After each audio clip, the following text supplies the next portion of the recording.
Okay, तो मेरे साथ अब जुड़े हुए हैं इस वक्त में सतीश प्रकाश जी, बीएसपी के समर्थक हैं, अंशु अवस्थी कांग्रेस से जुड़ रहे हैं, शिवम त्यागी बीजेपी के नेता मेरे साथ जुड़ रहे हैं, वैभव जायसवाल आम आदमी पार्टी के प्रवक्ता और राजू दास, महंत राजू दास हनुमानगढ़ी के महंत हैं, जहां पर आज हनुमान चालीसा का पाठ भी किया खुद मनीष सिसोदिया ने और संजय सिंह ने। स्वागत है आप सभी का।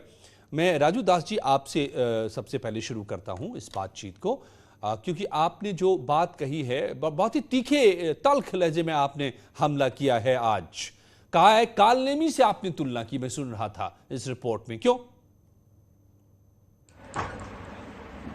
इसके नाते क्योंकि आप देखिए कि ये लोग थे जो कहा करते थे लगातार राम को अस्तित्व को नकारते थे, ये कभी राम को अस्तित्व को नहीं मानते थे। कहते थे क्या मतलब है अयोध्या में राम की मंदिर तमाम है, लाखों राम के मंदिर है, राम जन्मभूमि का क्या काम।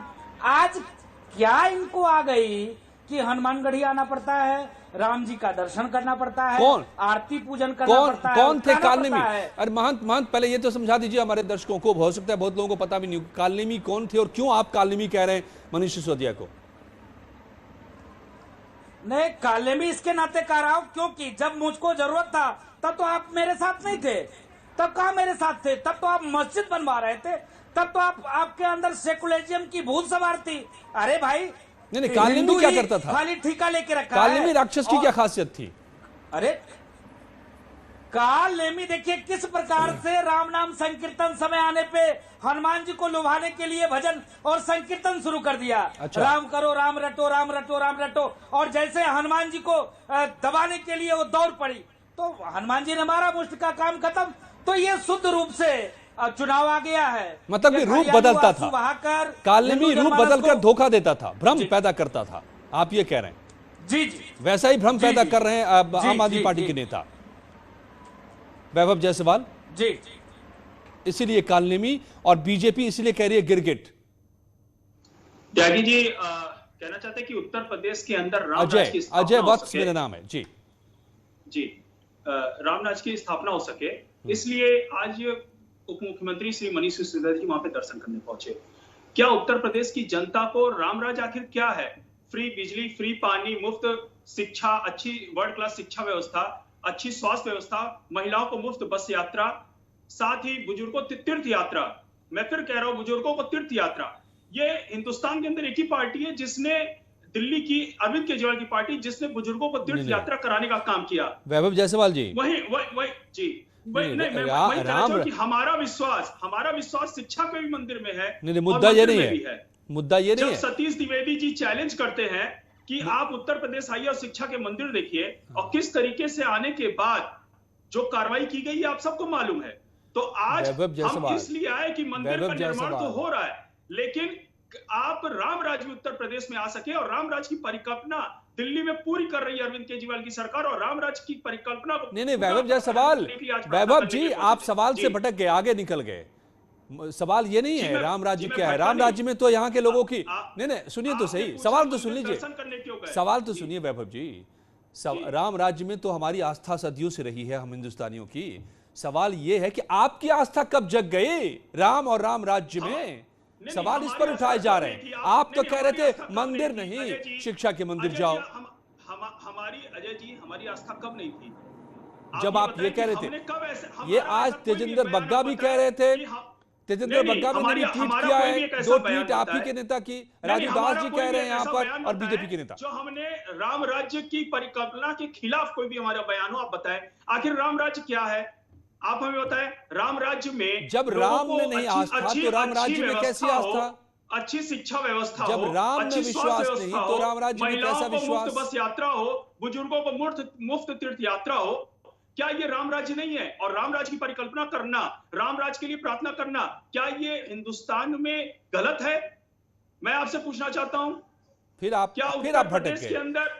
भटक गए। आप दिल्ली में कुछ और अयोध्या में जाकर कुछ और नजर आते हैं। कभी राम का विरोध, कभी मंदिर का विरोध, कभी मंदिर में नजर आते हैं। ये बात हो गई ना? शिवम त्यागी बताइए भाई। हमने कभी राम का विरोध नहीं किया। हमने कहा कि शिक्षा का भी मंदिर होना चाहिए और मंदिर भी होना चाहिए। ओके, अब सुन लीजिए कि क्यों मैं सवाल उठा रहा हूं। अजय जी, राम राम काल्पनिक है, राम सेतु काल्पनिक है, राम मंदिर की जगह वहां पर स्कूल बना दिया जाए, राम मंदिर जाने की जगह या मंदिर जाने की जगह स्कूल जाया जाए, एक सतिये के पीछे झाड़ू लेकर भागते हुए केजरीवाल, हमारी धार्मिक भावनाओं से खेलते हुए केजरीवाल राम के लिए कहते थे क्या जरूरत है राम मंदिर की, अगर ये मुद्दा इतना लड़ाई वाला है तो इसकी जगह स्कूल क्यों नहीं बना देते, बना दीजिए ना स्कूल, स्कूल ही चले जाते आज। अरे आपसे बेहतर तो कालिदास था, कालिदास से भी गिर गए, वो कम से कम मरा मरा तो कर रहे थे, आप तो मरा मरा भी नहीं करते थे। राम के नाम से इतनी नफरत करने वाले लोग, मौलवियों को 2,500 रुपए दिल्ली में तनख्वाह देने वाले लोग, नोएडा का बॉर्डर पार करते ही राम के ऐसे भक्त हो गए। मैं तो ये सोच रहा था कि कहीं ऐसा ना हो कि हनुमानगढ़ी वो जो है दंडवत होकर जाए मनीष सिसोदिया। मुझे एक बात की, एक हिंदू होने के नाते इस बात का गौरव, गर्व और सुकून है कि ये जितने भी कालनेमी रूपी चेहरा बदलने वाले और रूप बदलने वाले लोग हैं, आखिरकार इनको समझ में आया कि मर्यादा पुरुषोत्तम भगवान श्री राम का इस देश के जीवन में, इस देश के आमजन में क्या महत्व है। देर आए दुरुस्त आए, लेकिन अब नाक रगड़ रहे हैं। मैं तो कहता हूं 50-100 साल मत्था रगड़िए, जितनी गालियां आपने दी है। हो सकता है मर्यादा पुरुषोत्तम भगवान श्री राम बहुत ही दयालु हैं, आपके पाप धुल जाए, लेकिन ये 2022, 24, 30, 35, क्या कह रहे हैं वैभव जायसवाल? तब तक तो नहीं बदलने वाला आपका। चंदा चोरी का काम भारतीय जनता पार्टी करती है। आप बड़ी गालियां दी। नहीं, चंदा चोरी का काम भारतीय जनता पार्टी करती है। और आप हमें बता रहे हो कि राम के प्रति हमारी आस्था है कि नहीं है, इसका सर्टिफिकेट हमें आपसे नहीं लेना पड़ेगा। राम के प्रति हमारी आस्था का सर्टिफिकेट हम आपसे नहीं लेंगे। जो पार्टी अरे उन दोनों को तो दिखाइए कि क्या कह रहे हैं शिवम और वैभव एक दूसरे को। उनसे हमें राम के प्रति आस्था का सर्टिफिकेट नहीं लेना है। चंदा चोरों से राम के आस्था के प्रति चंदा चोरों से सर्टिफिकेट नहीं लेना है। त्यागी जी, हमें चंदा चोरों से सर्टिफिकेट नहीं लेना है। आप पहले ये बताओ चैनल पे, आप शिक्षा के मंदिर के विरोधी हो, आप शिक्षा के मंदिर के विरोधी हो, आप ये बताओ राम राज क्या है? नहीं, आपकी सरकार ने राम राज की नहीं बन पाएगा, तो चलिए मैं आगे बढ़ता हूँ।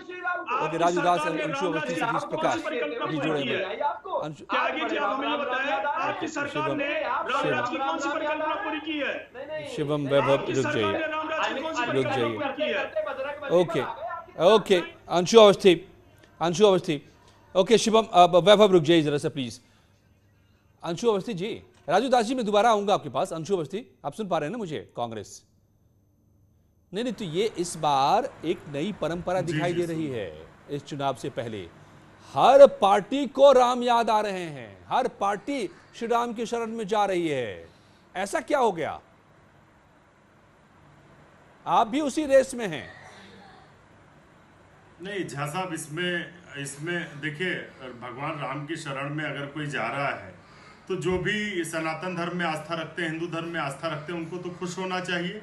और जो भी पीड़ित होता है, कष्ट में होता है, जिसको लगता है वो जाता है। इसमें भारतीय जनता पार्टी को इतना चिढ़ क्यों हो रही है? सबसे बड़ा सवाल तो ये है।